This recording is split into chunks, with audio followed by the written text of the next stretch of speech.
नमस्कार, मेरा नाम अनामिका कुमारी है। मैं डाइट गया की 2020-22 की छात्रा हूँ। मेरा स्ट्रीम आर्ट्स है और रोल नंबर 90 है। डिप्लोमा इन एलिमेंट्री एजुकेशन में paper F1 understanding of society education and syllabus unit 5 के अंतर्गत टॉपिक पाठ्यचर्या एवं पाठ्यक्रम में अंतर पर विस्तार से बताने जा रही हूँ। इसको हमारी आदरणीय प्राचार्य महोदया ने निर्देशित किया है और श्री चंद्रशेखर सर के मार्गदर्शन में इसको बनाई हूँ। आइए जानते हैं पाठ्यक्रम और पाठ्यचर्या में अंतर क्या है। सबसे पहले हम यह जानेंगे कि पाठ्यक्रम और पाठ्यचर्या में अंतर।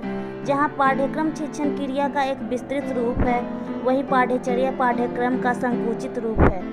जहाँ पाठ्यक्रम का निर्माण बड़ी मात्रा में होता है, वहीं पाठ्यचर्या का निर्माण पाठ्यक्रम के आधार पर किया जाता है। अक्सर यह देखा जाता है कि अधिकतर लोग यह नहीं जानते हैं कि पाठ्यक्रम और पाठ्यचर्या में क्या अंतर है। प्रायः सभी लोग इन दोनों को एक ही रूप में देखते हैं, परंतु दोनों में कई भिन्नताएं पाई जाती है और आज हम इस स्लाइड्स के माध्यम से यही जानेंगे कि पाठ्यक्रम और पाठ्यचर्या में क्या अंतर है।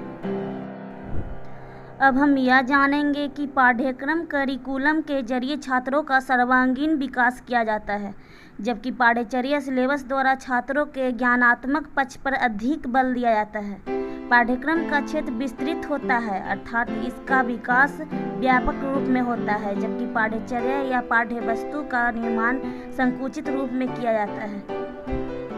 पाठ्यक्रम का निर्माण और विकास व्यापक रूप में अर्थात समाज की आवश्यकताओं को और देश की उन्नति को देखकर इसका निर्माण किया जाता है, जबकि पाठ्यचर्या या पाठ्य वस्तु का निर्माण करते समय छात्रों को महत्व दिया जाता है और छात्रों की रुचि, अभिक्षमता और उनके पूर्व ज्ञान के अनुसार ही पाठ्यचर्या का निर्माण किया जाता है।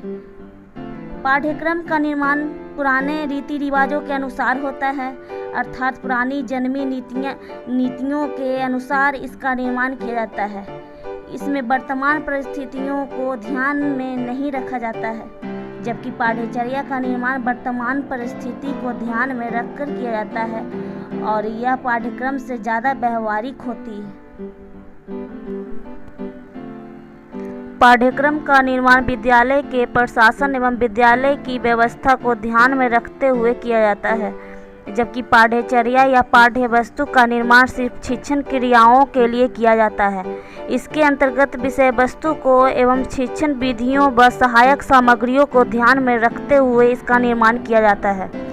पाठ्यक्रम का उद्देश्य सामाजिक परिवर्तन लाना एवं शिक्षा व्यवस्था में सुधार करना होता है और इसी के अनुसार इसके उद्देश्यों के चयन किया जाता है, जबकि पाठ्यचर्या के उद्देश्यों का निर्धारण छात्रों के स्तर, उनकी रुचियों एवं विद्यालय के प्रशासन के अनुसार किया जाता है। अब हम पाठ्यक्रम और पाठ्यचर्या के उद्देश्यों में अंतर जानेंगे।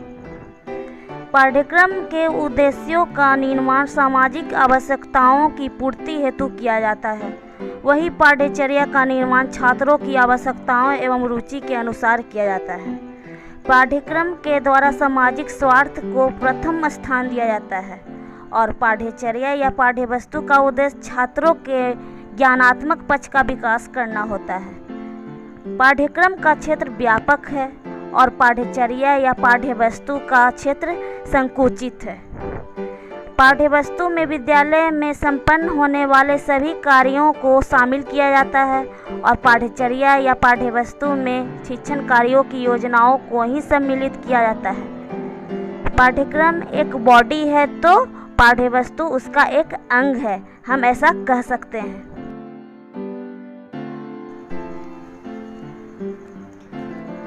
अब हम इसके निष्कर्ष के बारे में जानेंगे।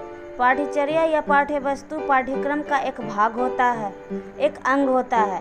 पाठ्यक्रम शब्द का प्रयोग व्यापक रूप में किया जाता है, जबकि पाठ्यचर्या या पाठ्यवस्तु शब्द का प्रयोग संकुचित रूप में किया जाता है। जहाँ पाठ्यक्रम का आधार समाज और विद्यालय प्रशासन होता है, वहीं पाठ्यवस्तु या पाठ्यचर्या का आधार शिक्षण के दौरान पढ़ाई जाने वाली विषय वस्तु होती है। इस वीडियो को देखने के लिए आपका बहुत बहुत धन्यवाद।